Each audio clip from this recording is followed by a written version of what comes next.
I'm going to leave you with this thought.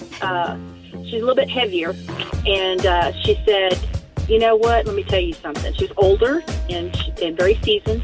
She said, I'll tell you what, when you're the only woman in the room, he don't care what your body looks like. And I've never forgotten that. You're listening to Sex with Emily. I'm Dr. Emily, and I'm here to help you prioritize your pleasure and liberate the conversation around sex. So just how many pathways are there to your best orgasm? Well, it's more than you realize.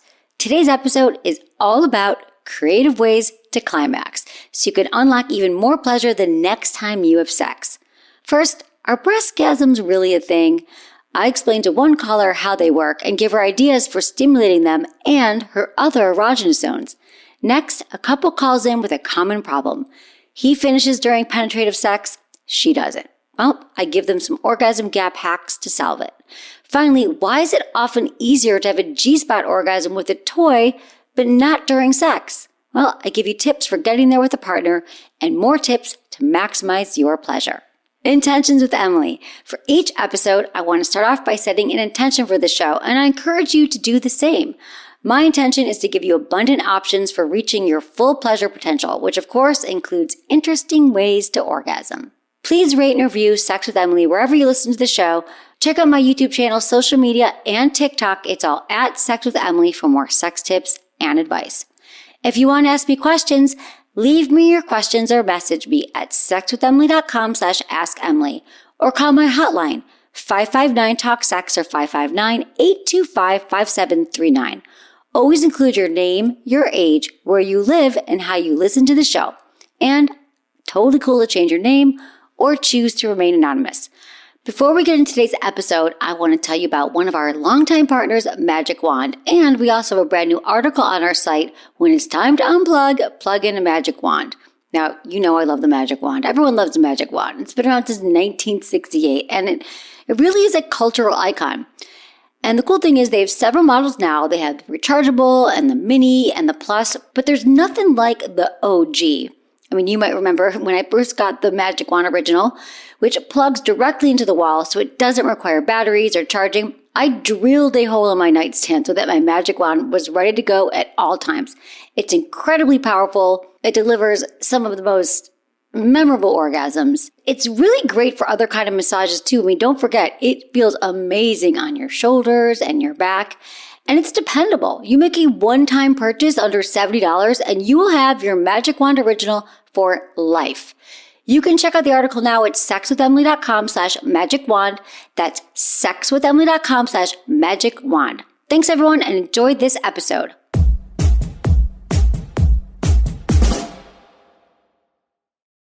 By now, you've probably heard my Magic Wand story. It's a brand that's been part of my personal journey for more than 20 years. But no matter how many times I sing Magic Wand's praises, I'll never be able to fully capture the story of this incredible brand. Well, now journalist and author Kate Sloan just completed a limited audio series documenting the history and impact that Magic Wand has created over the last 56 years.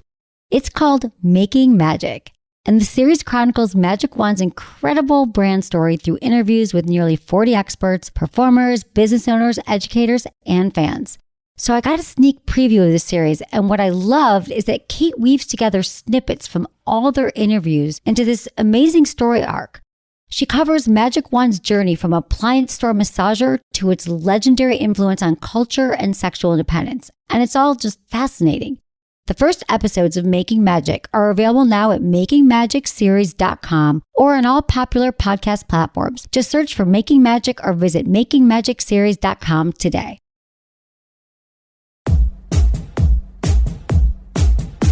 Okay, we're taking calls all about unlocking your orgasm potential. We have Rebecca, 38 in Washington. Exploring the erogenous zones, I heard that there's several types that women have, and as far as other orgasms, like a breast orgasm, and I didn't know if that was true and if that could really happen, and if I'm wasting my time exploring something like that to have a different orgasm. No, Rebecca, you are right on track. In fact, breastgasms are really common for women.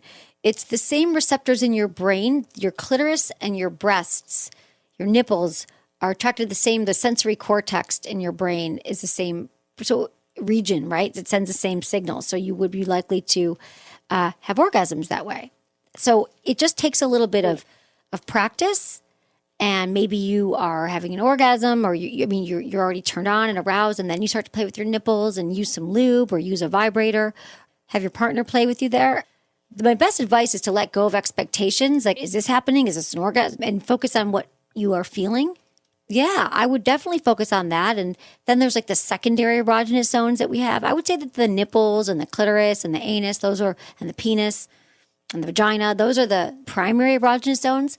But the secondary erogenous zones are also, I think, often ignored. And if I tell you them, you'll probably recognize them like, oh, that feels good, like the nape of the neck, the inner thigh, the ears, the nose.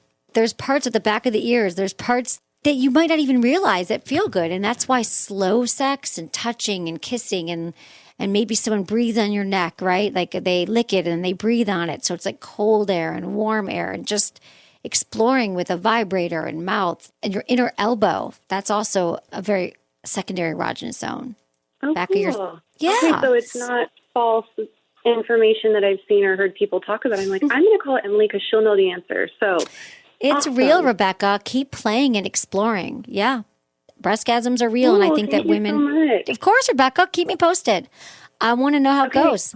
Yeah, I love it. Great question. Bye. Yeah, that's what, of course, you guys, that's what I'm talking about when I say explore your body. That's what I mean. What if you are somebody who really gets a lot of pleasure from your neck being kissed or your nipples being kissed and you don't or touched and you don't know because you haven't explored it. Or maybe a partner tried once to pleasure your breast, for example, and it was like someone you weren't into or you weren't in the mood then, and then you make a decision. Maybe you're like, well, I don't like breast play. But what if it was done in a way that was tender and consensual and loving and soft, and maybe used a warm massage candle and your partner poured it over your body, and then they took that massage oil and they rubbed it all over you, and they used their fingertips and their hands really slowly and just sort of explored. And you were able to breathe into that. And you knew that the partner wanted to be there and they wanted to please you. So you weren't worried that you were taking too long, that you had to get up and do something to them, and you just could receive. And I think that part of exploring your erogenous zones and knowing it feels good is allowing yourself to realize that you are a sexual being. We're all sexual beings and we all deserve pleasure. And finding a partner who has the same growth mindset around sex is how we will all be set up for success. Let's talk to John and his wife, 50 in Illinois. Hi. Hi, Emily. Hello. How are you? Good. How are you? Oh, not too bad. Not too bad. So last time we spoke, I was bragging to you about your advice of just take it down, which worked with the blowjob after we've been together quite a long time, and my wife has a wicked gag reflex. So anyway, that I said was, just take it down. Just have her just swallow it and just take it down. Is that what I said? Take one for the team? No. Okay. Well, it was a combination of the salted caramel lube and then your advice of also like, at some point you just got to take it down. And that's exactly what she said after. I was like, holy shit, how'd that happen? And she's like, I just took it down. And I was like, all righty. Okay. I did tell you the one thing I wanted to follow up on because she was at work at the time and now she's here. And so I wanted to follow up on the orgasm gap because that's the thing that kind of stresses me out. Like I come each and every time and I'm like very happy about that, but sometimes I feel guilty because like I'm happy to give oral. A lot of times I get shot down because it's like, no, it's not the right time. And so, and also too, we've bought all these kind of different vibrators and things like that, but like, I don't really think she takes time for the whole like masturbation thing and all that. So, and I'm, we have sex probably 3 to 4 times a week and I bang out a couple solo sessions too on top of that. So I'm all good. But I really wanted to focus more on her, so I set that up, and here she is. So I'm kind of putting her on the spot a little bit because she got home from work, and I was like, we're calling Emily because the kids are not here, and I want to get this out. I'm so happy. No, this will be good. We can just talk here and chat. So tell me your name if you want to, or you can change your name. Hi, so I'm Julie. Hi, Julie. Julie, let's talk. Hi, I want to hear from you. What do you think is going on? Like, how do you feel about this orgasm gap that John comes every time and you not so much? So, honestly, to me, it's kind of like No, I think it's just like the norm. Like I don't really, I guess I don't really think it's anything strange because it's just how it is. And I've always kind of told him like I love being with you and all that, and it doesn't have to be like I just personally don't know how I could have an orgasm sexually. Like, and so I can't help myself. When I started listening to you 2 years ago, I was floored that only 20% of women have that, because I was always like, oh, shit, I wish I could give her an orgasm with sex, but I didn't know that. So that was one thing that was like so unbelievably helpful to most males on the planet. Yes. I'm trying to get it out there, John. I literally, if I could buy a billboard here in Hollywood, I would buy a billboard that says only 20% of women are going to orgasm with your penis. So, that's the truth. I keep interrupting, but I had a huge smile on my face because the cleaning lady came today, and before they did, there's like 4 lubes on our nightstand.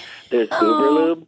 There's, what's the coconut one? I'm drawing. Oh, Woo More Play? Yeah. Yep, and then the warming one that you recommended, we haven't tried that yet, but it's sitting on the nightstand. Yeah. And then there's Pure, and then there was something else. I was like, we have like a cornucopia of lubes. You have all my favorite lubes. We have matching nightstands. That's amazing. Yeah, you guys exactly. So, okay. Sorry, I'll stop interrupting. No, you have a lot of lube. John, you guys are adorable. Okay, so Julie, I used to think, well, you know what? I'm just not going to have an orgasm every time or most times. I'll never have, something's wrong with me because it doesn't happen with a penis, but I'll just fake it or whatever. And then I started to realize all this information that, okay, most women aren't orgasming with a penis, but they do orgasm. The majority of women will orgasm with a mouth, with fingers, with a toy and lube. Yeah. So I basically won't orgasm pretty much any other way unless I have a lot of foreplay, like someone goes down on me and they do other things. I'm in the mood. I have enough time. And then maybe during penetrative sex, I'll have an orgasm, but it's not every time. So that's why I think what might be good for you guys is some she comes first action where John is using a toy on you, using his mouth. And then he said that you weren't always in the mood for it or it wasn't the right time.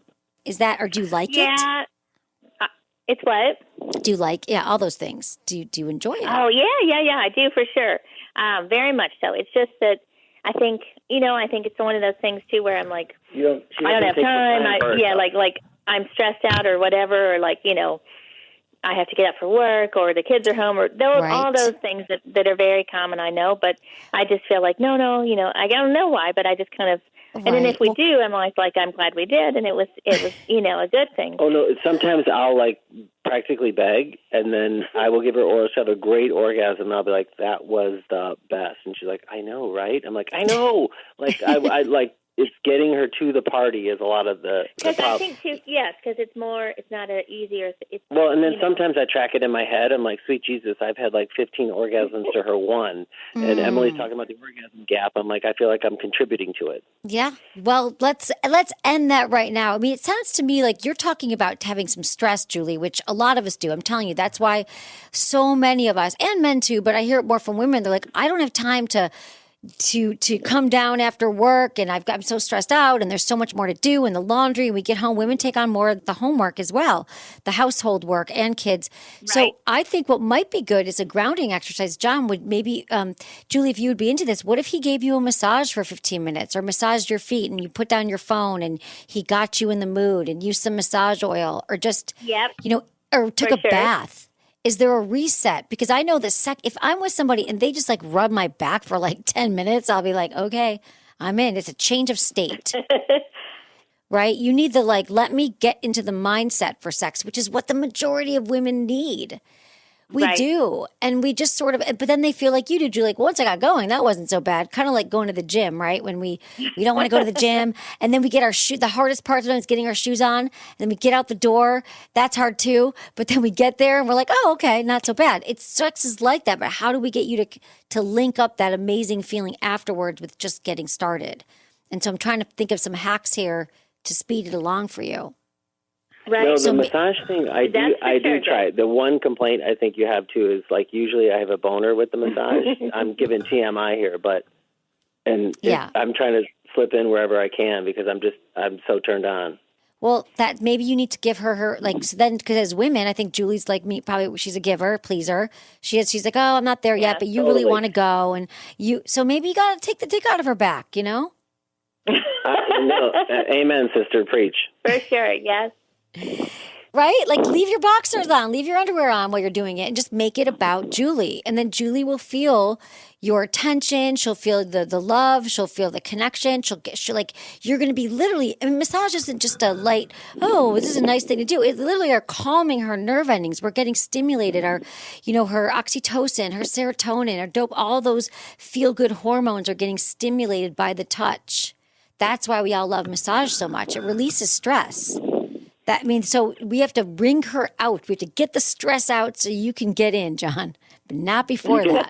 No, you can tell I've listened too long. Could we maybe have a homework assignment here of like 1 week of one time a week of masturbation on our own? Yep. Well, if Julie wants to, you said that Julie bought a bunch of toys. You got her a bunch of stuff, but she's not using them. I need to like have it on my nightstand too, so I remember. I'm the same way. I put it in my shower, Julie. I use waterproof toys in my shower, so I remember to masturbate sometimes. Wow. All right. Yeah. I got to do it too. It's my job. So, wow. Yeah. And then I'm always glad I did. And I think that, the other thing is the whole thing about like not being able to have an orgasm with sex. And I know that's something we're trying to, like I have the G-spot, which has not been a successful thing, but I don't think I've really given it a good chance either to try to figure that out. Let me tell you about the G-spot thing, or I like to call it the G area. I'd had sex frequently with many partners, or several before I discovered my G-spot. Let me just say that I thought it was impossible for me, and then it wasn't until I took matters into my own hands, literally, and started studying sex for a living that I was able to have my internal orgasm, and that came from having a clitoral orgasm first. So I would because then that helps you have. Because it's all connected. Your internal and external orgasms are pretty connected. They're all these nerve endings.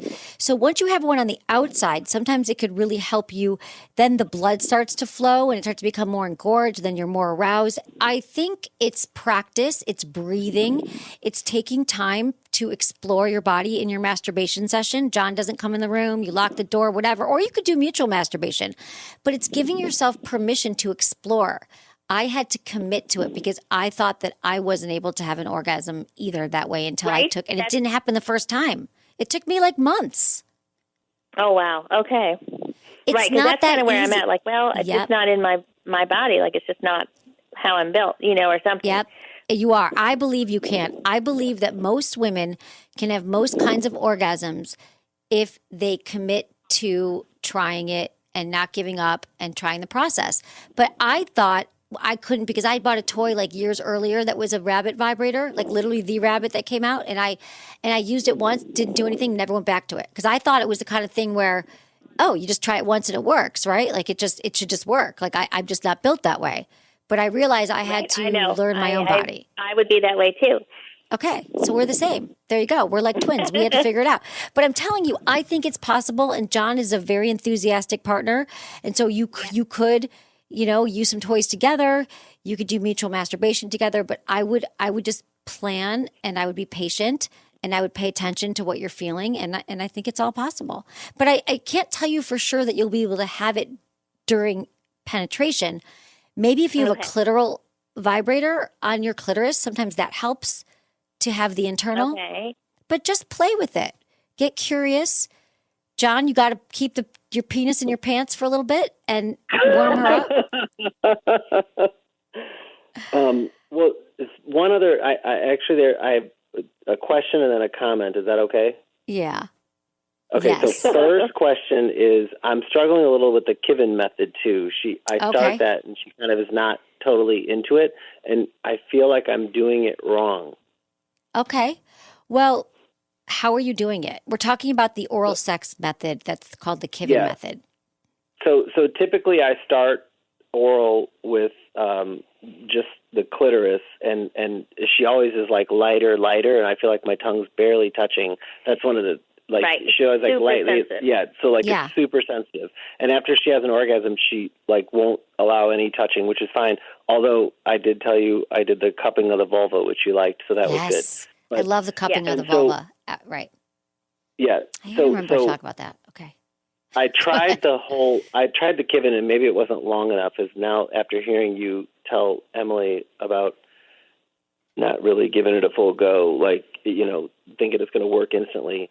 Maybe that's it. Yeah, I do. Yeah, probably give up too easily sometimes. Yes, I do too. But I think that you could just kind of stop and go around and tease play with her nipples and play with her breasts and do other things and then come back to the clitoris. But the Kivin method is from the side to side. So you never should with oral sex go right for the clitoris. I think it's about teasing and kissing the inner thighs and licking around the clitoris, licking around the pubic mound and all the areas around it, the labia. And then you get to the clitoris. But there's also the Kivin method is about stimulating those nerve endings from side to side, so thigh to thigh. Those, like, you're going up, you're perpendicular lying between her legs, thigh to thigh, not toes to head. So that then you're covering more nerve endings. So you're going like outer labia, inner labia, inner labia, outer labia, back and forth that way. So you're hitting all the nerve endings. So the only other time I gave her a clitoral orgasm from behind, but I gave like a massage with the Muse lube first and rubbed all around, which I was unable to do previous. But with the lube, you were fine with it. Then I licked all over the place, then got to the clitoris, and then we were all good. So that is hot. Okay. From behind is so hot. That is underrated. Oh, we should talk about that more too. It was the best. Licking from behind is so freaking hot because you're stimulating different nerve endings. You're coming at it differently, and then you get to the clitoris. Yes. Do that. She can usually only have an orgasm on her back. That was the first time she had one on all fours, which I was in heaven. Yeah, there you go. By the way, when we're like walking the dogs, we'll be like, so we're outside the bedroom. Emily would approve of this. I have something to tell you. I'm like, oh, sweet Jesus. So anyway. Oh, good. You guys are my favorite. Okay. Yeah, my last thing, I was walking the dogs the other day, and neighbor, like friend, neighbor, like someone who we know pretty well stopped and was like, hey, how are you? What, sorry, are you on a conference call? I was like, oh, no. I'm like, and I just decided to be super honest. I was like, how's your sex life with your husband? I'm listening to Sex with Emily. It is so good. I'm like, I don't know where you guys are at. I know nothing about it, but this is TMI. Listen to Sex with Emily. Oh, thank you. You guys are fabulous. Yeah. Oh, my God, you guys, keep me posted. I love hearing from both of you. Thank you for calling. When we return, I'll be taking more of your calls all about orgasms, so don't go anywhere.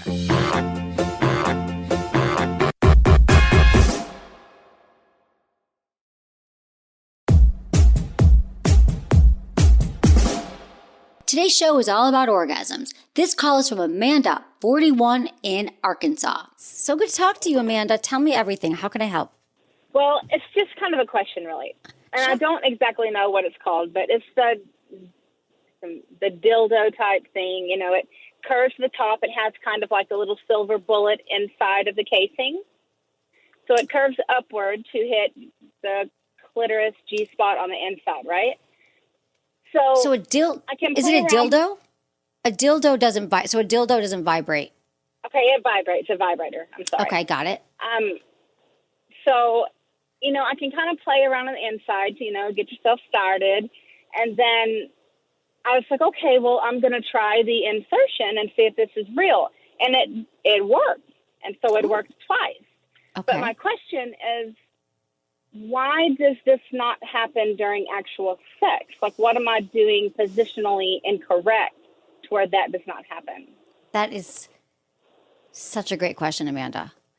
So what you're asking is, you used an internal vibrator. It didn't have an external part to it, right? It didn't have it wasn't like a rabbit vibrator that went on the external. Correct. It just went inside you. Okay.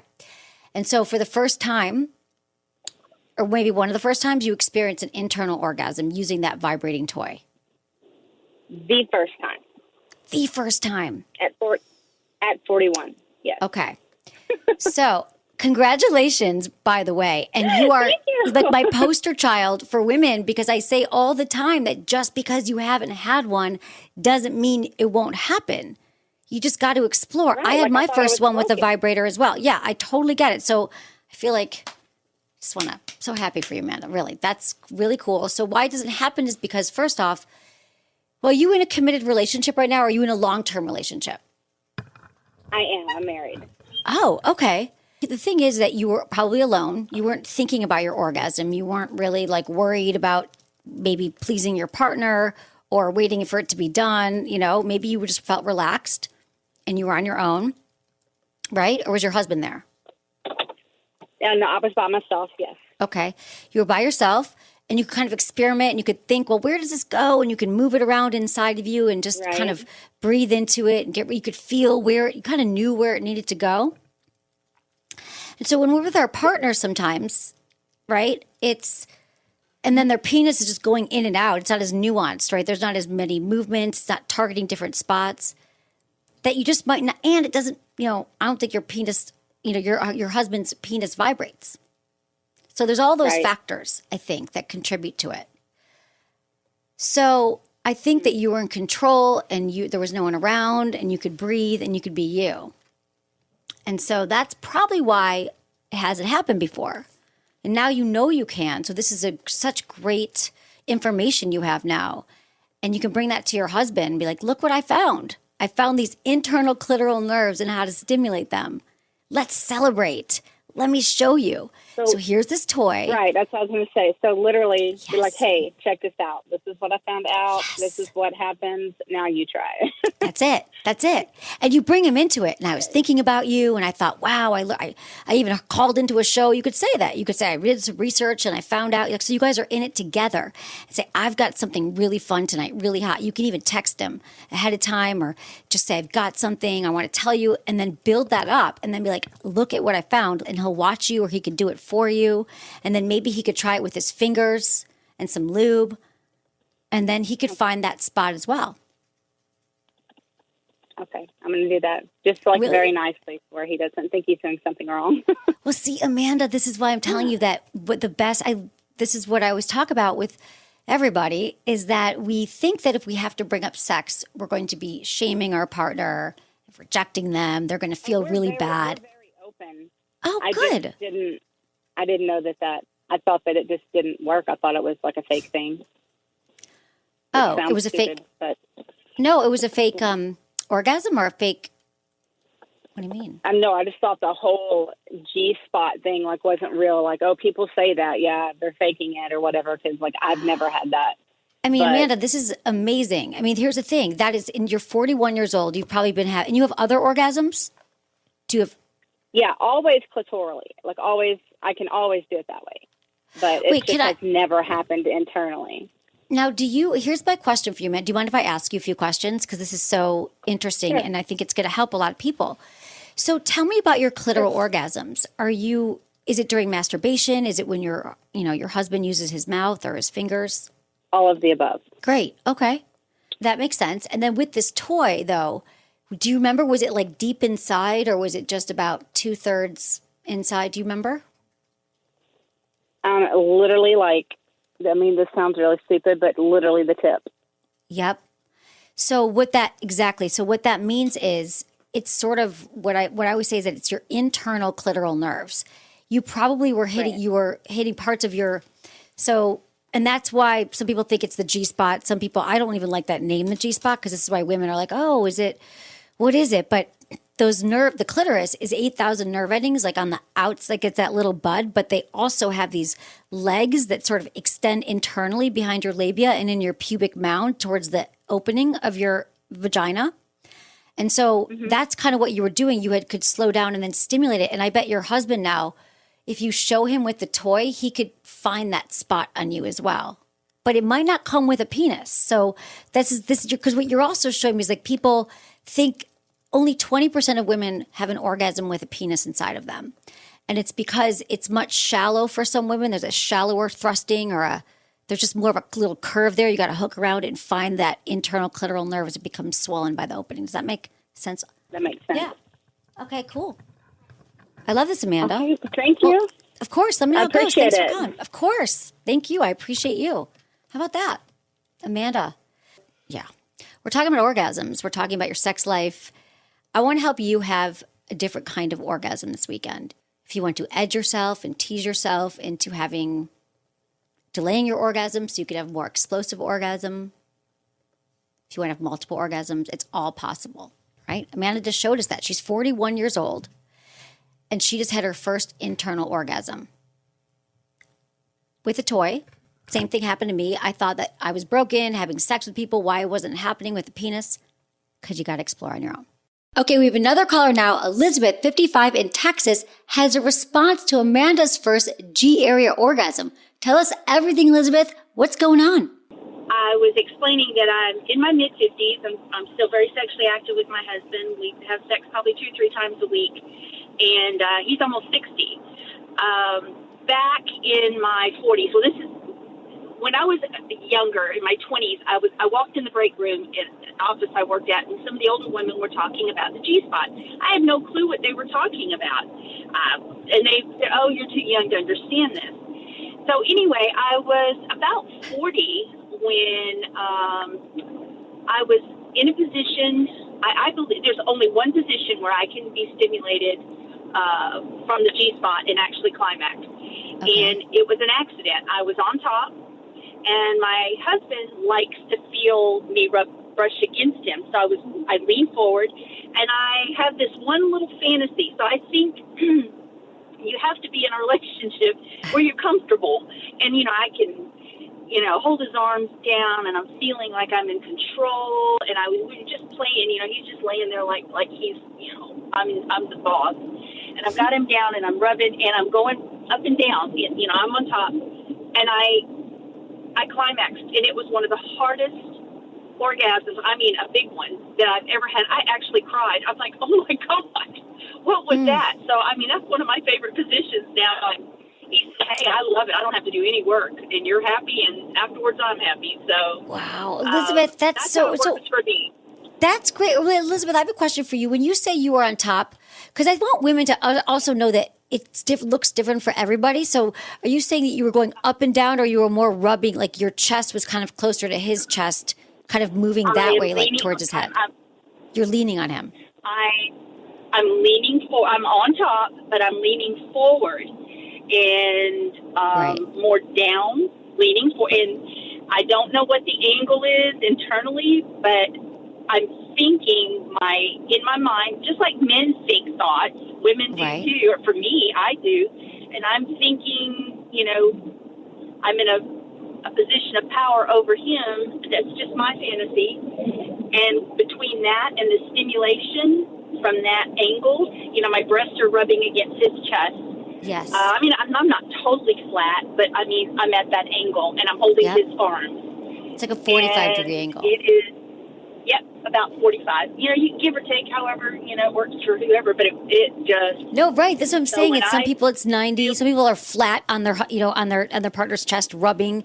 Yeah, but this is, I get it. And then because you were able to, in that leading that angle, then that makes sense. But his penis was also going more up. Do you guys understand what I'm saying? Like not back, it's going more. So if she's leaning like this, do you see? So 45. Mm-hmm. So it's hitting sort of closer to the when I say that you find that it's internal, that the come hither motion, when you're using your fingers, it's going towards your stomach, like that way. It's in the wall though of the vagina, like the internal wall is what you're saying. So that would make sense that you're leaning forward. But I think that a lot of times when people are just having a penis go in and out, it's just going straight back into the vagina and it's not curving up. Yes, Elizabeth, this is so helpful. Thank you I'm so happy. And you're very welcome. Yeah, it's wonderful. But I'm going to say it again. You've got to have the mindset, and you've got to be comfortable. It took a while in our marriage, and I was comfortable, and, you think twice about it, and I would have my eyes closed thinking, and there it was. Well, I have a question, Elizabeth. So there's the other thing. So what do you think it was, about, like I'm saying, you've been together how many years? Because you're 55. It happened how many years have you with your husband? 35. Okay, 35 years. And so, and then, okay, so you were having you were having clitoral orgasms? No, I could if he, let's say it was oral, and out, external on the clitoris, yes. Right. But never by just having sex. And, I would sit on top and just ride, so he could see me. And then just for whatever reason, I just leaned forward, and for the first time, I'm like, you know what? I'm going to think about this. It wasn't just sex. I Okay, I'm going to tell you. I pretend I'm a prison guard, and he is a prisoner who cannot get out. Nobody's coming to see him, and I got to have him. So I've taken him, and I'm in control. That's dominating. I love this. This is, Have you ever told him this, Elizabeth? This is great. Have you ever told him that that's what you're fantasizing about? That's what I'm fantasizing. He's under my control. I get him, and he lays there and he loves me. And it doesn't take, I kid you not, less than a minute, and I orgasm. Wow. There's something about because I'm not a control freak, so it's my moment of being in control. Exactly, Elizabeth. He's the man. I mean, we're from Texas, and he is 100% man, and I'm a woman who believes in submission. I mean, not that I'm a step for life, but I cook and clean, and I do my duty, and things, and I've had a business, so I'm not a ding dong, just raise babies, and that was all. I mean, and that's a beautiful thing. I would have done just that. Right. But it is my moment of. It's my fantasy. I have a couple other ones too, but that's the chief one. That's the one where. Wait, Elizabeth. Okay, so this is Elizabeth. I love this. This is so it because it's not just about a position. You're right. It's mindset. This is why I always remind you all that having a healthy fantasy life is going to help bring more pleasure to your sex life. And it is sort of your brain was into it and your body and you were moving and it was a very intense. I love that this is your fantasy. Wait, Elizabeth, a few questions. Does he know that you're fantasizing when you're Absolutely. Oh, you tell him. I tell him. Yeah, I that's the one I tell him, but he's the object of it. It's not like I'm thinking of your neighbor, Gerard Butler. Right. We have not my neighbor for sure. But right. No, I'm kidding. But that would be. No, I know. No, but Elizabeth, this is a really healthy. I just love that you're showing this example that of 35 years being with somebody. It took you, what was it then? Like, just until from 20 to 40, almost 20 years. Almost 20 years. No orgasm during penetration. Yeah. No, not during penetration. No, I didn't understand it. And then I think just getting older and being relaxed with each other. There's no kids in the house. We walk around the house naked. We're we got grandkids now. Nobody lives here. I mean, we're just so relaxed. And then it just turned into,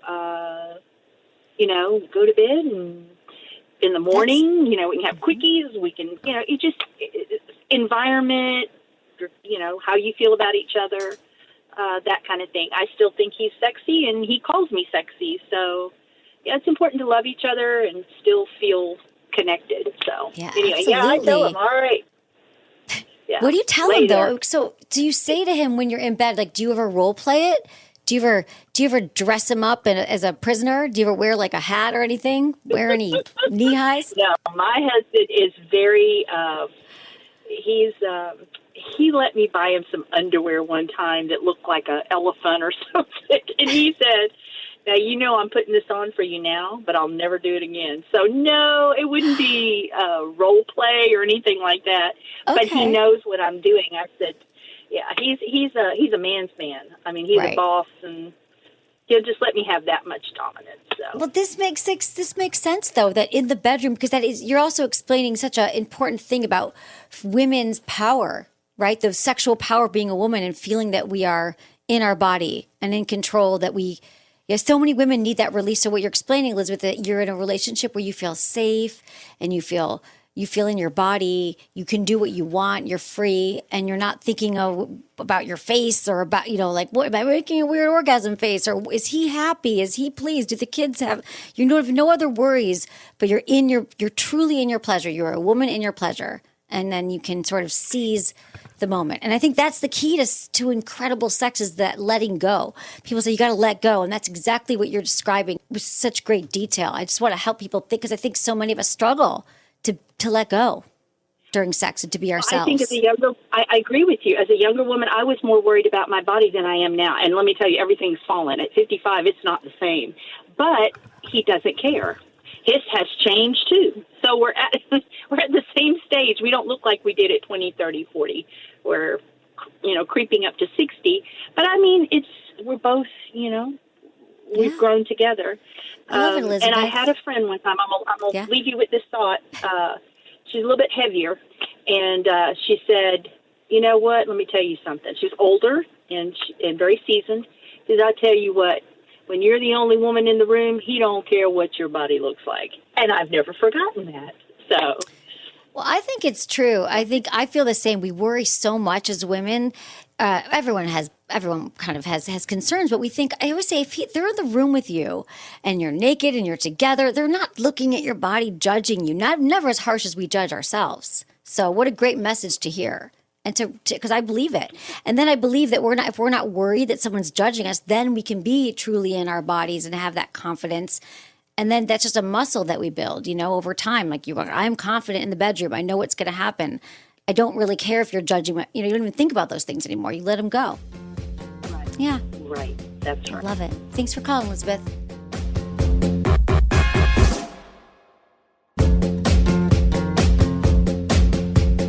That's it for today's episode. See you on Tuesday. Thanks for listening to Sex with Emily. Be sure to like, subscribe, and give us a review wherever you listen to the podcast, and share this with a friend or partner. You can find me on YouTube, Instagram, Facebook, and Twitter at Sex with Emily. Oh, I've been told I give really good email. So sign up at sexwithemily.com. And while you're there, check out my free guides and articles for more ways to prioritize your pleasure. If you'd like to ask me about your sex life, dating, or relationships, call my hotline, 559-TALK-SEX. That's 559-825-5739. Or go to sexwithemily.com/askemily. Special thanks to Acast for powering the Sex with Emily podcast. Was it good for you? Email me, feedback@sexwithemily.com.